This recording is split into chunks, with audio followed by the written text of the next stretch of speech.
नमस्कार दोस्तों, स्वागत है आपका अपने चैनल रसायन शास्त्र पर, जहां मैं आपको विभिन्न आयुर्वेदिक दवाओं के बारे में जानकारी देती हूं। तो यदि आपने मेरे चैनल को सब्सक्राइब नहीं किया है तो तुरंत कर लें, साथ ही बेल का बटन भी दबा दें ताकि आपको मेरी आने वाली हर वीडियो की जानकारी तुरंत मिल जाए।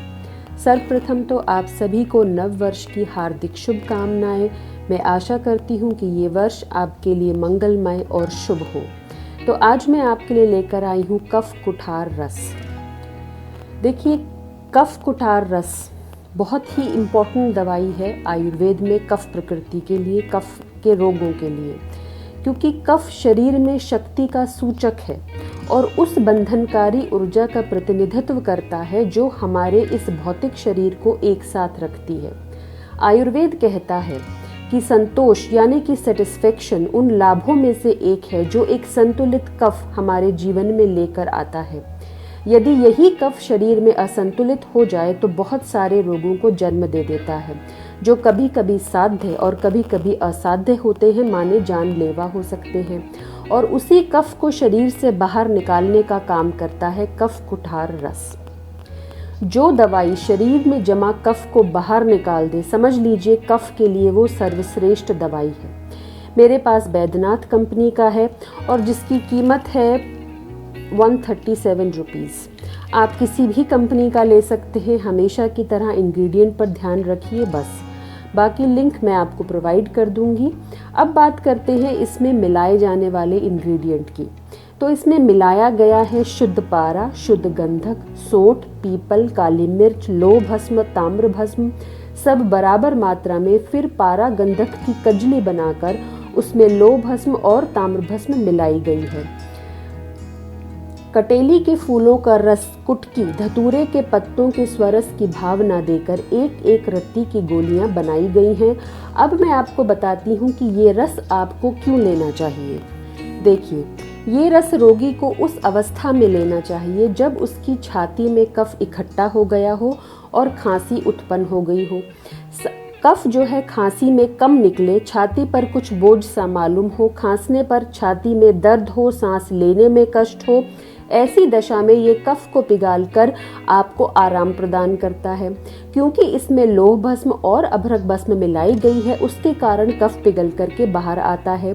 सांस की नली साफ हो जाती है, जिसके कारण सांस के आने जाने में कोई कठिनाई नहीं होती। जब आपको कफ के कारण खांसी और बुखार हो तो ये रस बहुत बहुत बढ़िया काम करता है।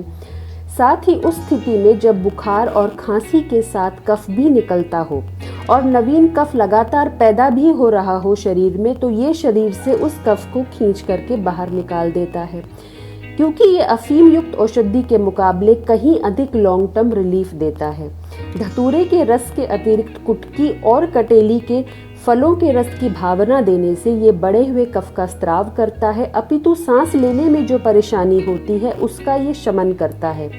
दूसरा इसका उपयोग है कफ ज्वर में, यानी कफ प्रकोप के कारण जब बहुत ज़्यादा खांसी चले, जब मंद मंद बुखार शरीर में बना रहे, नाड़ी की गति भी धीरे धीरे चले, शरीर गीला बना रहे, भूख मंद हो जाए या आपको भूख महसूस ही ना हो और आवाज़ में भारीपन, आलस्य बना रहे, खांसी का वेग बढ़ने के साथ साथ छाती में दर्द बढ़ता रहे, कफ निकलने पर वेदना कम हो, ऐसा आपको महसूस हो, उस स्थिति में आप कफ कुठार रस का प्रयोग करें, शीघ्र ही आपको लाभ मिलता है। अब छोटी सी बात कफ के बारे में। देखिए, शरीर में कास रोग यानी कि कफ की उत्पत्ति कैसे होती है। हरित संहिता में लिखा है कि कंठ में रहने वाली उदान वायु जब विकृत हो जाए, फेफड़ों आदि में रही हुई प्राणवायु का कफ के साथ संयोग होता है और तदुपरांत खांसने से छाती में जमा हुआ कफ कंठ में आ जाता है और इससे खांसी चलने लगती है। कफ धातु जब तक प्रकोपित न हो तब तक कास रोग की शुरुआत नहीं होती। इसीलिए हरित आचार्य के एक श्लोक का वर्णन करना यहाँ बहुत जरूरी मैं समझती हूँ कि न वातेन बिना श्वास, कासो न श्लेष्मणा विना, न रक्तेन विना पित्त, न पित्त रहित क्षय। अर्थात बिना वात प्रकोप के श्वास रोग नहीं होता और बिना कफ विकार के खांसी नहीं होती, बिना रक्त विकृति पित्त यानी कि रक्त पित्त नहीं होता और बिना पित्त प्रकोप के क्षय नहीं होता। आयुर्वेद में पारक और गंधक का ये एक अद्भुत संयोग है और आयुर्वेद में ये कहा गया कि जब पारक और गंधक दोनों मिल जाते हैं वहीं ये अद्भुत कार्य करते हैं। इसीलिए पारद को शिव वीर्य और गंधक को पार्वती रज का नाम आयुर्वेद में दिया गया। ये औषध इसीलिए आम शोषक, पाचक और विषनाशक है। इसीलिए कफ कुठार रस को श्लेष्म ज्वर नाशक कहा जाता है। इसी कारण से आमाशयगत कफज विकारों में इसका प्रयोग किया जाता है और लाभ इसके 100% आपको मिलते हैं। इसके अलावा प्रतिशाय कास यानी कि उस खांसी में जिसमें जब तक जुखाम रहता है तब तक खांसी दूर नहीं होती, उस खांसी में कफ कुठार रस का प्रयोग बहुत अच्छा है।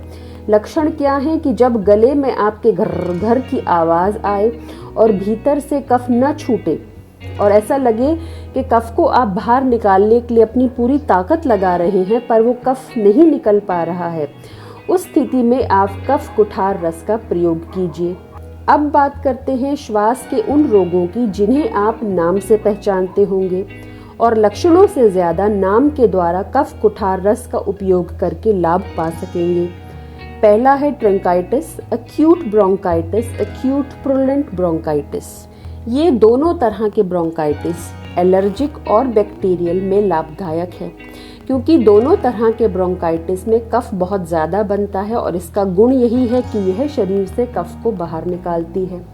इसके अलावा अस्थमा की बहुत शुरुआती स्टेज में आप इसका लाभ उठा सकते हैं, लेकिन मैच्योर स्टेज में अस्थमा में इसका कोई लाभ नहीं है। अगर आपको लगे कि अस्थमा आपको शुरू हो गया है या डॉक्टर ने आपको बताया है, आप इसे केवल सहायक औषधि के रूप में इस्तेमाल कीजिए। ये ज़रूर लाभ करेगा क्योंकि ये शरीर से बलगम को निकालता है। अब उसके अलावा ये शरीर से उस कफ को भी निकालता है जो बहुत तीव्र चलने वाली खांसी यानी इरिटेटिंग कफ के रूप में आपके शरीर में पैदा होती है।